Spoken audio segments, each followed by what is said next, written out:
Welcome to another Salt-Baked Patient Profile Green Scene. Today, welcome David Sutherland, who has long suffered burning hot stabbing pains that he's had to wrestle with all the time, in addition to a lower extremity syndrome called Cauda Equina Syndrome that causes him constant pain. He's also undergone a spinal fusion and deals with neuropathy on a daily basis. Please welcome David Sutherland. Welcome to Salt-Baked Patient Profiles, David Sutherland. Thank you. I injured my back, probably a decade ago now. I think it'll be a decade in February. I broke my back, shattered my L1 vertebrae, had a spinal fusion, still dealing with issues after that spinal fusion. Right. I have what they call last-hand Cauda Equina Syndrome. So I have a lot of numbness, a lot of neuropathy in my lower body. And I also did some damage to other discs in my back, one of which I'm dealing with actually in this last week, flared up my L5-S1. So sorry to hear that you deal with such things, David. And could you enlighten some of our watchers and readers and viewership about what neuropathy is and what it does to a person? So basically, I suffer from basically all kinds of weird sensations in my lower body. So on my left side, I can barely feel half of my left foot. So from like basically the second toe in out, I can't feel. I have no reflex at the knee or the ankle in that leg. And then my right foot, I have the strangest sensations. They can go from burning hot pain to stabbing pain to this one I wrestle with all the time, and I try to explain to doctors, like my toe will just feel like I've broken it, like I've kicked a tree barefoot, and it comes out of the blue in the middle of nowhere. I could be walking, and then it comes on, and it could last for minutes, hours, days, weeks, and then just disappear and then come back. Okay. Most of those symptoms I experience a lot at night when I'm laying down and getting ready for bed. So that's a lot of the problem, trying to get some rest. Right. And how this has been going on for how long, David? Oh, since the accident, 10 years. 10 years. 10 years. So until and are you from Utah? Where are you from, David? Originally I'm from Boston. Boston. All right. I moved out here from myself. Vermont about, I don't know, about 14 years ago, I think. Awesome. Okay, wonderful. And is Utah culture agree with you? I guess it does. Yeah, I love it here. I mean, politics is a different story, but that's a different conversation. Oh yeah, well, I just meant living here. I mean, this wonderful state is beautiful. It's got so much. It's beautiful. I love the outdoors. I moved here. I was working for a ski company. That's why I moved here. Right. So, love to camp, have a family. We're in the outdoors all the time. Right. So this, your conditions don't just affect you; they affect everybody who's close to you as well. Oh yeah. I have a 7-year-old daughter. I mean, she was born less than 2 years after my accident. Mm-hmm. So yeah, she's been around for all of it, dealing with all the pain, and then when I was addicted to opioids and doing all those meds, so. Wow. So you went through the ups and downs and the hell, we'll call it, just what it is, of being addicted to opioids for pain. Yes, I was. I've been doing cannabis. I think it's 4 years now, strictly. Yeah, that was my next question, Dave. Could you tell us, as a medicinal cannabis patient, tell us what your journey to discovering cannabis has been like? It's been fantastic. I had planned to transition to cannabis, but when I've been doing all those meds, we had a young child at home. I'm like, I was a mess. I'm like, I got to get off of this stuff. Mm-hmm. So I'd gone to Fort Collins, Colorado, and just spent a bunch of money in a dispensary and never looked back. Right. Just tried all kinds of, just grabbed a little bit of this, a little bit of that. I had partaken in flower back in my younger years, and Sure. Throughout the years, but never get into like tinctures and edibles and capsules and all that stuff. But, now I do no pharmaceuticals. I do nothing but cannabis. Wow. So the difference, I mean, how has cannabis recovery treatment changed your life? Oh, well, I mean, let's just go for the neuropathy. It took, like, I was basically one of the first patients in the state. Hmm. I spoke at the opening of the program. 2 months later, after now finally be able to, do it regularly when I need to, rather than, I would take a trip somewhere, stock up, and then you're still trying to, extend Mm. your medicine because you don't know when the next time you're getting any. Understood. So I didn't feel the freedom to just like, do what I wanted to do and experiment the way I wanted to experiment and find something that was going to work for me Mhm. until 2 months into this program here, where yeah, there were some bumps in the road to begin with and supply issues, but like I went down at the beginning and I bought a stack of tinctures. Like those will work for me during the day to get me through, the problems with the other products. So the programs get up, the program gets up and running. But after 60 days of doing tincture 2-3 times a day versus maybe once a day or when I was in pain Yeah. prior to having the access to it, Hmm. my neuropathy, I was just talking to my doctor the other day, my neuropathy is pretty much gone. I don't even experience it anymore. Really? Hardly ever. Yeah, nowhere near the level I used to. I might get like a minute or two when I lay down. Before, that was a 45-minute process of like, I go through all these sensations in my legs and, you're constantly flipping around in bed trying to find the right spot to calm it all down. Mm. And now it's, I don't even deal with that anymore. I haven't had the stiff toe, knock on wood, and, Hmm. since the beginning of the program. Right, right. So they, So your involvement with the medical community and family, was there any pushback when you migrated to cannabis to treat your symptoms? No, I mean, pretty much everybody knew that I'd been doing that, Mm. before the program started. Yeah, there was some reservations, when I was traveling to other states Uh, and getting meds and bringing back. I mean, because you got to think about the ramifications of that. sure.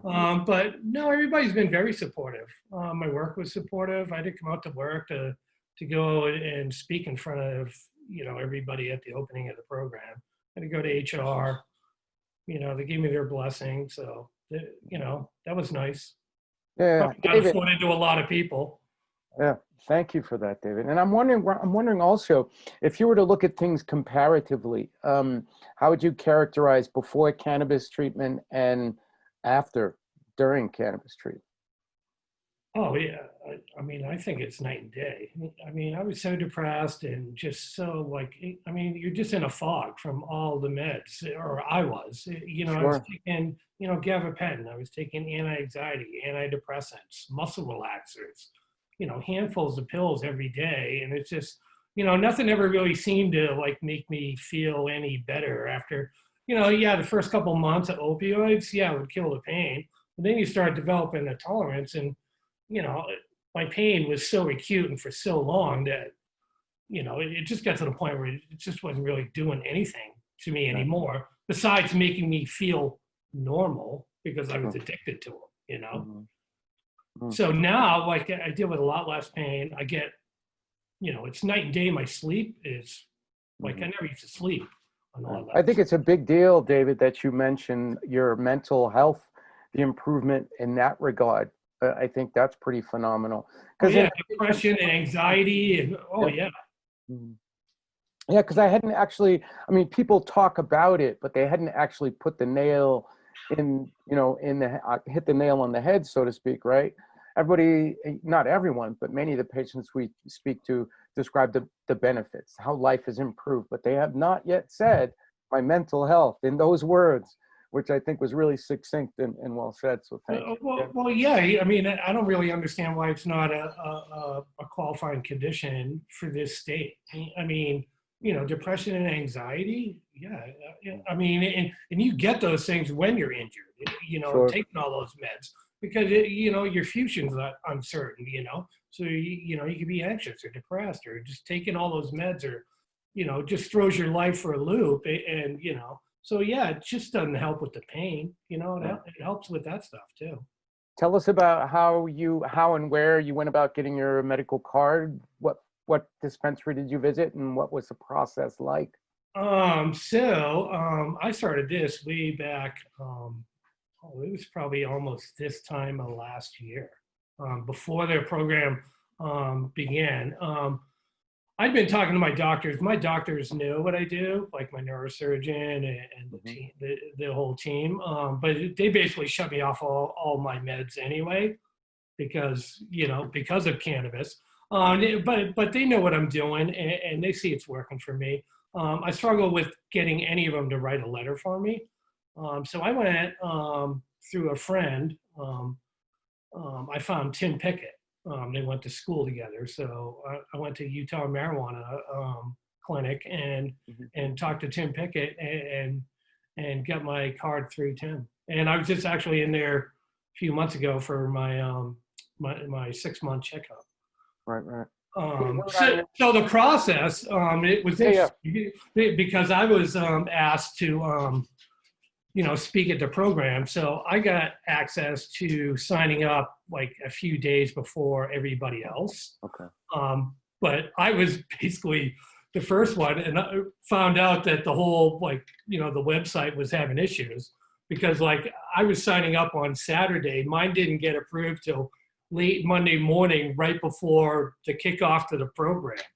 Right. Even though I was the first one, in the system, because I got caught up in that loop that was going on.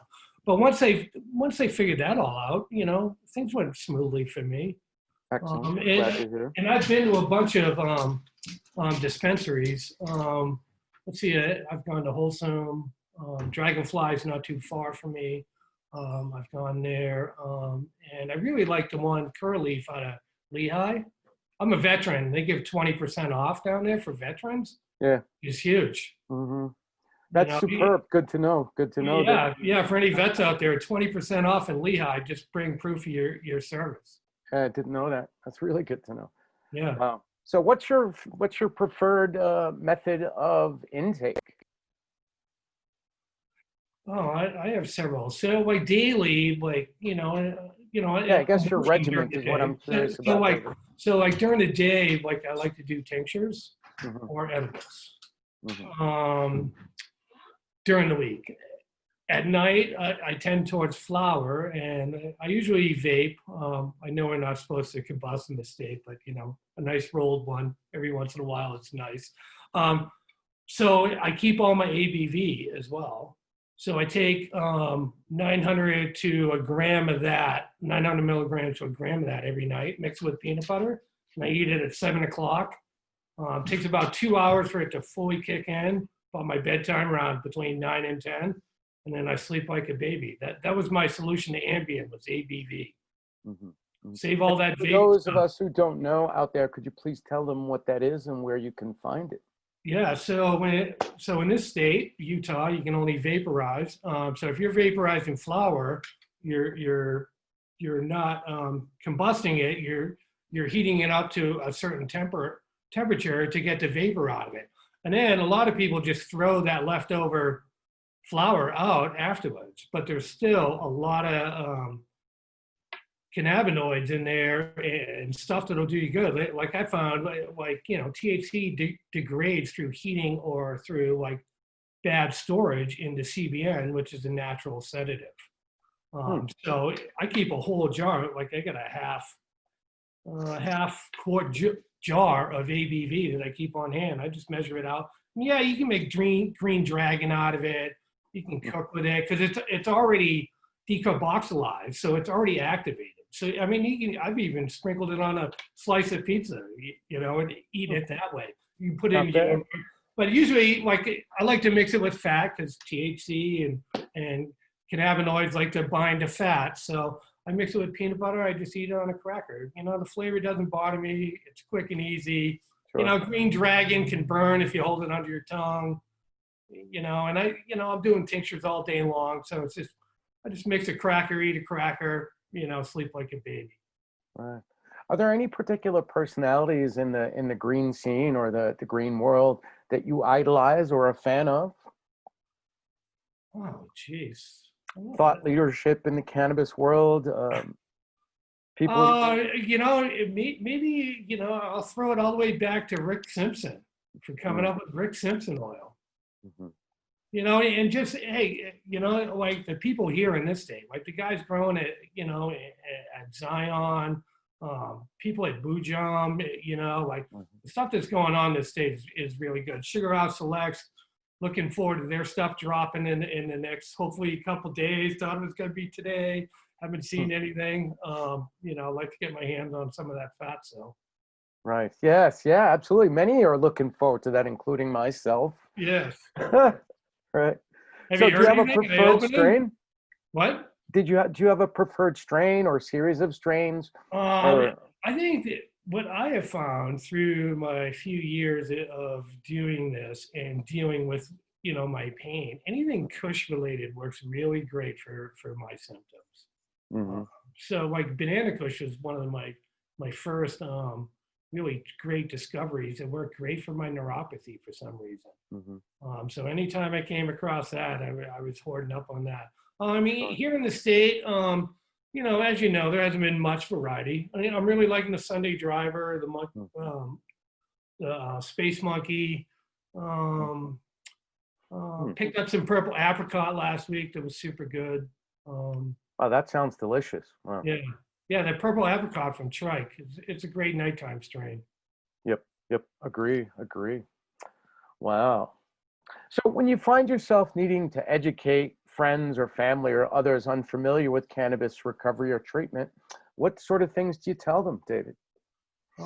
Pretty much, my story, Yeah. and how it's worked for me, and I'm a big advocate for it. I'm always talking it up and telling people, and like this will work. Get off those pills. Right. Try cannabis. Yeah.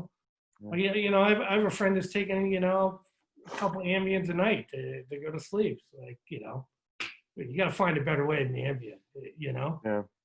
So, how long had you taken Ambien, and what were the detrimental effects or feel? Well, I mean, I started Ambien probably about a year after my accident because I just wasn't sleeping. I, you know, it, at that point, it's just so hard to tell. I mean, I was groggy the next day, Yeah. but I was just doing so many different pills, Right. so many, and constantly changing my meds, trying to get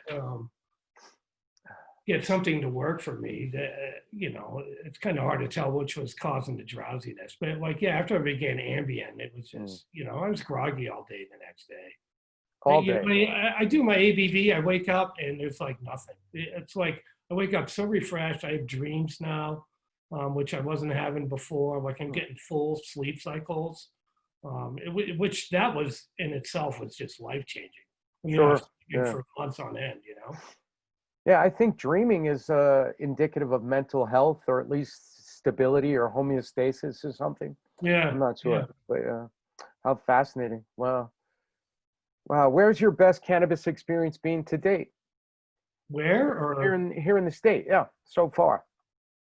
what do you mean physically where or like Well, I mean, where? have you had like a signature cannabis moment in your cannabis experience in Utah that you'd care to share? Some unique experience so far. Um, I don't know. I probably have to say down the swell. Right, right. Makes good sense. Yeah, Yeah, for yeah, sure. camping down the swell. Just being able to enjoy some flower and Yeah. you not have to worry about it, and it's legal here in the state, and it's great. Is there anything else you care to share with the green scene?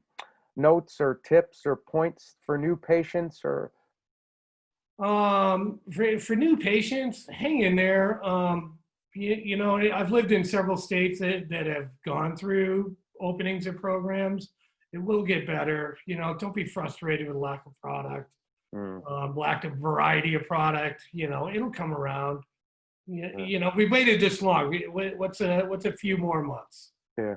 Yeah. How you feeling about the prices? Uh, and that's funny because like the prices seem to vary greatly between each dispensary. Like you can go up to say, one dispensary and trikes run at $60, and I go to another one, it's $45. And then I go to that one and I get my 20% off discount, so I'm paying like $34 versus versus $60. Right. Up the road. I mean, that's half price. So, I mean, as a patient, where would you take your business? Oh yeah. I'm going where I'm getting a 2 for 1. Right. I'd like to see it come down a little bit. I still think $50 an eighth is, ridiculously high. Yeah. In Oregon, you can get an ounce for $40. Yeah, like $40. Yeah, it's crazy. Yeah, and that's top shelf. Like you could probably get like, popcorn buds for 20 up there. Yeah. I love the Oregon Coast varietals that I've experimented with. Really delicious flavors. Yeah. I have a neighbor from Oregon, and he used to have one across the street, and that's actually one of the states I used to travel to quite a bit to get product. Oregon and Washington. Yeah, Columbia River Gorge country is some of my favorite country in the world. Yeah, absolutely. And actually, my wife and I got engaged up there in the Willamette Valley in Oregon. Oh, Willamette, very cool. I love it. Yeah, we love it up there. We love Willamette, Pinot Noirs, good stuff in Oregon. Yeah. Awesome. Well, David Sutherland, patient of the day, thank you so much for spending time with us to share your story. Absolutely. Delighted to make your acquaintance. I'm sure we'll run into each other soon. Yes, hopefully. All right. Thank you very much. Yep, likewise. Bye. Easy, David. All right, you too.